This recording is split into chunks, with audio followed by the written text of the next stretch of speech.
So the spike in cases, this is crazy. The spike in cases of early onset dementia in recent years is staggering, Seth. I mean, the reports are showing spikes such as 373% increase in diagnosis among 30 to 44-year-olds. This is insane. And a 311% increase in 45 to 54-year-olds. Wait, so Crazy. this is okay. So make sure I understand this correctly, right? We're looking at the spike in cases of early onset dementia, right? So these are things typically Right. that it's like, oh, okay, grandpa's got dementia, but he's 80. It happens as you get older.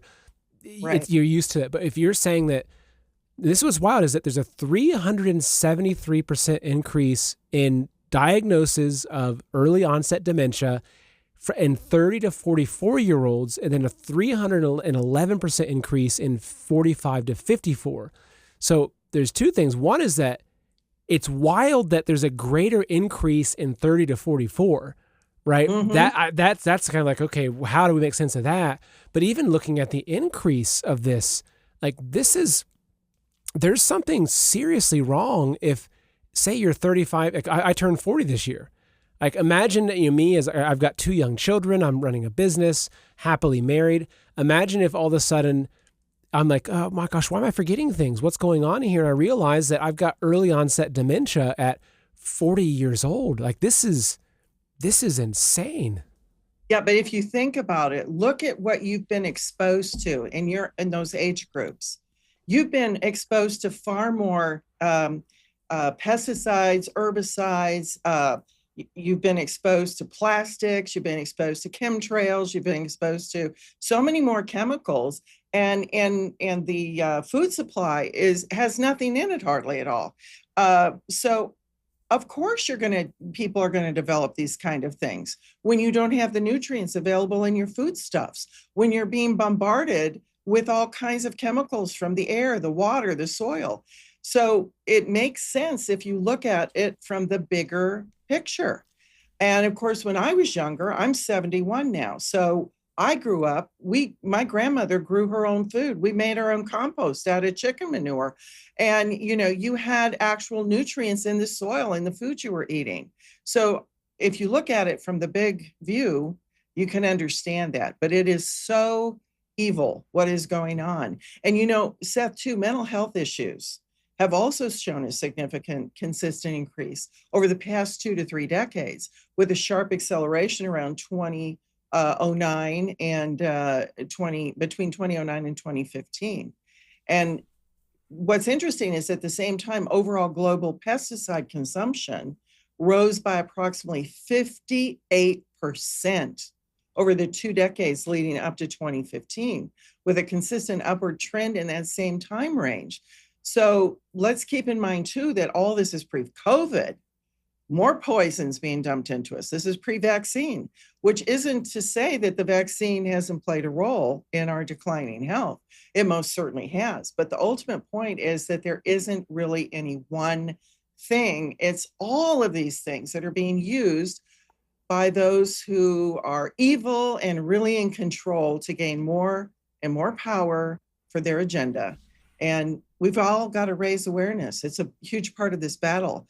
But my mission is not to only bring awareness to the problems, but also to help educate people about what we can actively do as individuals to protect ourselves. That's what I've been doing for 50 years.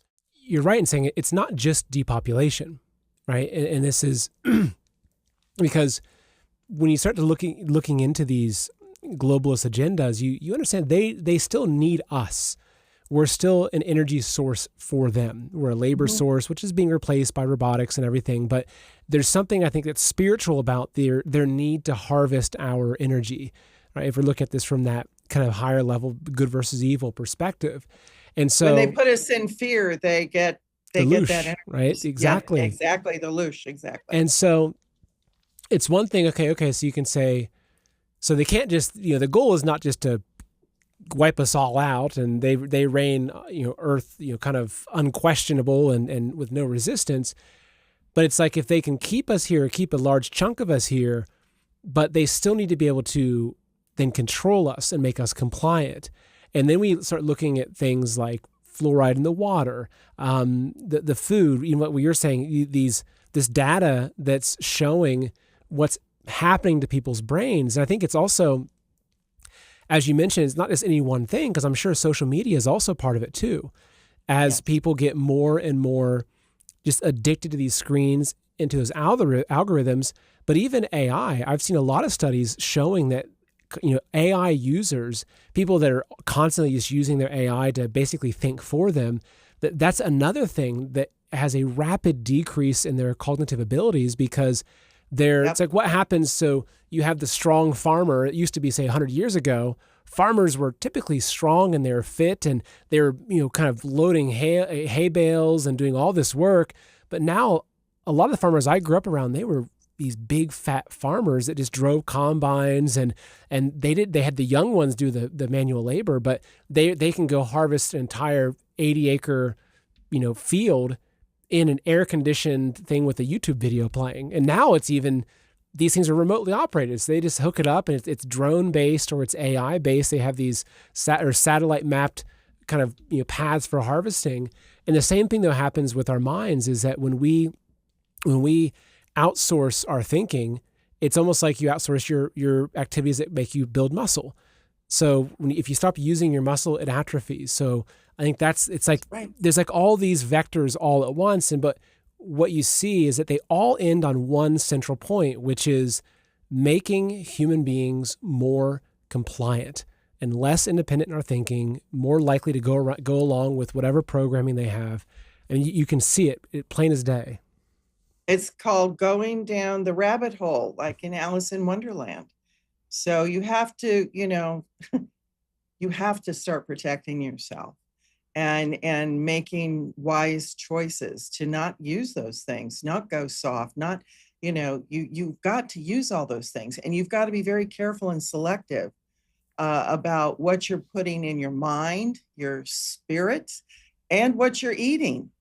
Pay attention to the sourcing of anything that you're around, and that includes your food.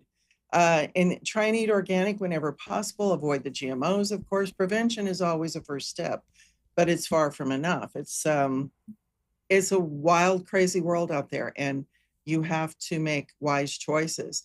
But a lot of people, Seth, to get back to pesticides, they picture pesticides as something that will just sit on the top of their produce, like a dusty layer that they can just rinse off with some water. But some of them actually soak in, they move through the plant's tissues. And think of a plant as, when it's drinking water through its roots and it's sending it up to the leaves and the fruit. Certain pesticides will hitch a ride in that same system, and then they end up inside eventually of what we eat and then in us.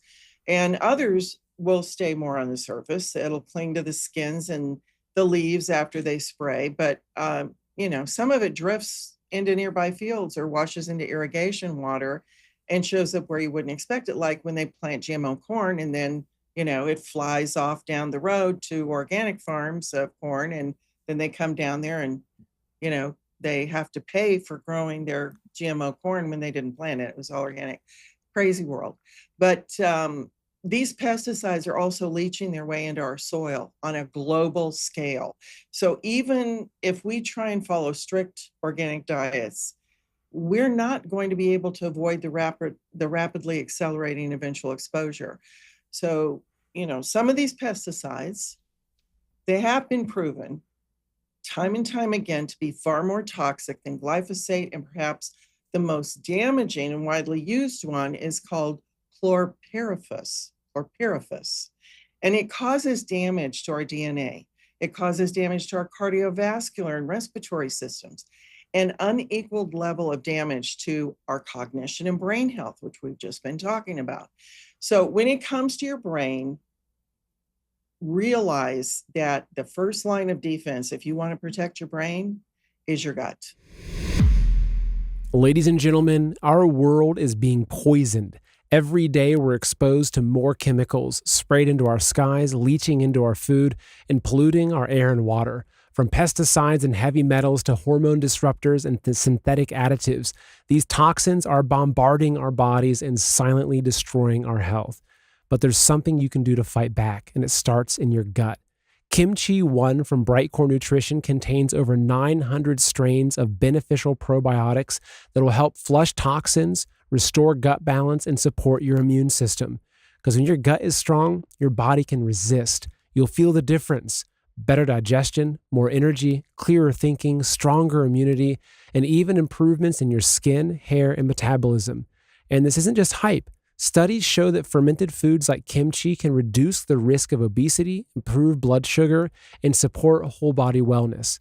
Kimchi 1 is all natural, non-GMO, dairy-free, gluten-free, and 100% made in the USA by a company that actually cares about your health. And today, you can get an exclusive offer just for my viewers, 25% off with your code MANINAMERICA by clicking the link below. Or call my friends at Brightcore for up to 50% off your order and free shipping. So give them a call now at 888-575-6488, and their educated staff will make sure that Kimchi 1 is right for you. Again, that's 888-575-6488. All the links and information are in the description below.